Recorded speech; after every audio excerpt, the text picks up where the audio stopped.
Hello students, आपका स्वागत है गुरु कबीर कोचिंग्स के UDC net regarding unit number 1 शिक्षण अभिवृत्ति टीचिंग एप्टीट्यूड के इस खास लेसन में।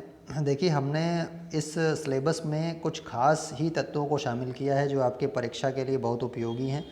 बाकी बहुत लेंथी सिलेबस होता है यूडीसी नेट का पेपर 1 का, लेकिन यूनिट 1 में जो सबसे महत्वपूर्ण चीज़ें हैं उसको हम आपके लिए लेकर के आए हैं। तो यहाँ पे आप जैसे कि देख सकते हैं, शिक्षण आवृत्ति में शिक्षण के चर या ध्रुव की बात हो रही है। Variables of poles of teaching, जिसमें आपके 3 चर माने जाते हैं। ये क्वेश्चन यूडीसी नेट एग्ज़ाम में कई बार आया है।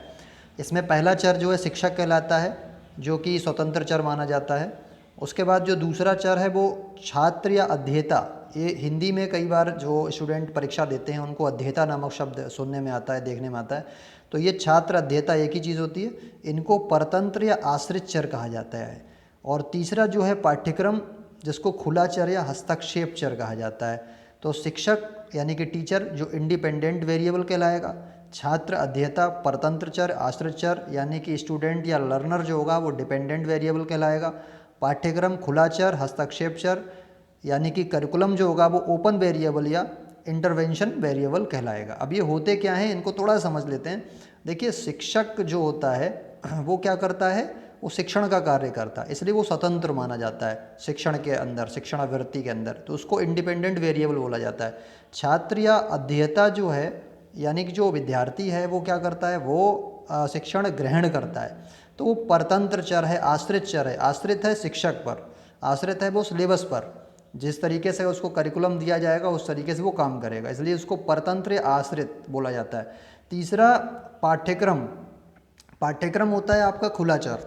पाठ्यक्रम बनाया जाता है, डेवलप किया जाता है, और वो खुला चर होता है, उसमें फेरबदल भी किया जा सकता है और उसे अपने अकॉर्डिंग पढ़ाया जा सकता है। तो इसमें जो है हस्तक्षेप किया जा सकता है, हस्तक्षेप चर कहलाता है। खुला चर होता है, ओपन लर्निंग की सुविधा देता है, इसलिए पाठ्यक्रम को खुला चर भी कहा जाता है। तो 3 प्रकार के आपके चर होते हैं, वेरिएबल्स ऑफ पोल। तो ये आपको ध्यान में रखना है। इस तरीके का क्वेश्चन जो है आमतौर पर यूडीसी नेट में कई बार पूछा गया है। तो आई होप आपको ये वीडियो अच्छी लगी होगी। अगर वीडियो अच्छी लगी है तो हमारे चैनल को सब्सक्राइब करिए और अधिक से अधिक इस वीडियो को लाइक और शेयर कीजिए। और अधिक जानकारी के लिए आप जो है डिटेल वीडियोस भी देख सकते हैं हमारे चैनल पर, और भी लगातार वीडियोस आने वाली हैं यूजीसी नेट एग्ज़ाम के रिकॉर्डिंग। तो आई होप आप इस पर जुड़े रहेंगे और इसी तरह से अपनी कंटिन्यू स्टडी को करते रहेंगे।